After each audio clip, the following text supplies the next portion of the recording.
خب خدمت دوست قدیمی جناب زینالی عزیز، آقا فرزین، یادگار سالهای 63 خدمت استاد طهماسبی روحش شاد.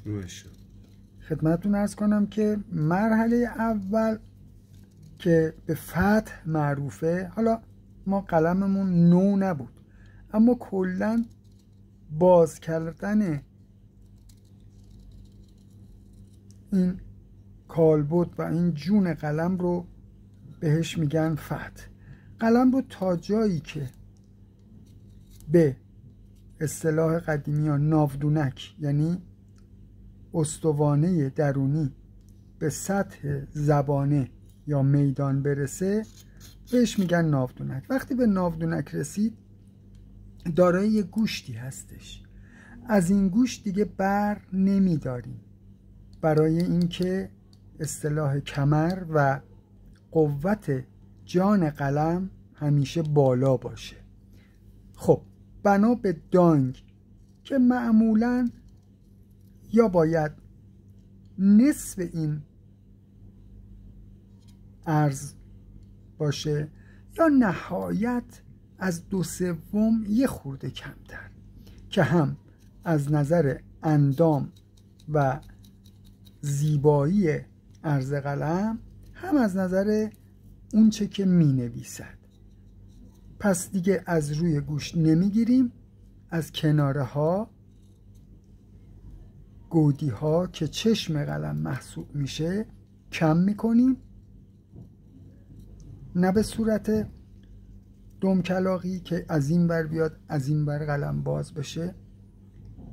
این بخش که الان من مقداریش رو زدم از لب ناودونک تا اینجایی که میخوایم قطع اول رو بزنیم به زبانه معروفه.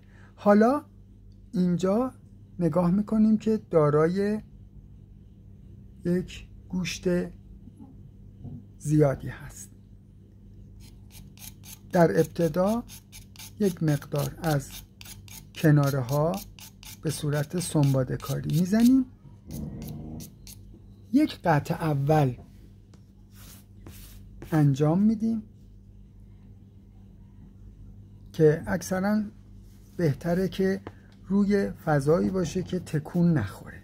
حالا برخی روی دست میزنن و اینا، لطفاً قطعاً رو روی فضایی بگذارید، منتها این قسمت پشت دست اینجا باید زیرش آزاد باشه تا راحت بتونید قطع بزنید.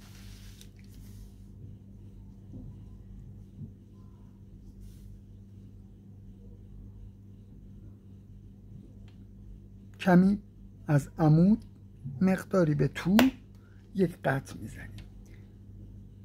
گوشت زبانه الان احتمالاً خیلی زیاد خواهد بود. حالا ما میبینیم که چقدر در زبانه و نوک قلم گوشت هست.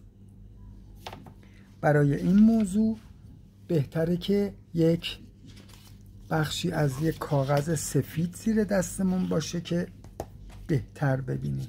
حالا زمان اون هست که هم از کناره ها هم فقط در زبانه از گوشت اضافه کم بکنیم، خیلی با ملاحظه و دقت. چرا این گوشت رو میگذاریم بمونه مقدار مناسب؟ در اتصال ها با یک قرار دادن یک عرض قلم به نتیجه دلخواه خواهیم رسید، نه اینکه مجبور باشیم با نوک قلم ساخت و ساز بکنیم.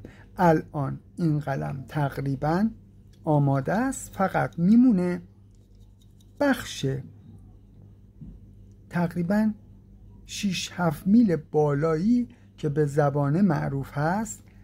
این رو به قدری باید مستطیل بسازیم، برای این عرض کردم حالت دمکلاقی نباشه، بیرون نزنه وحشی و انسی، که اگر احیانا هفته بعد، ماه بعد، سال بعد قرار شد یک قط بزنید، دانگ قلمتون تغییری نکنه. و این هم یک قط آخر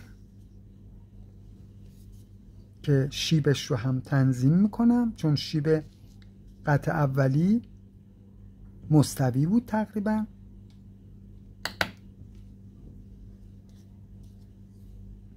نوک وحشی و کمی حتی به صورت سنباده کاری، نوک انسی.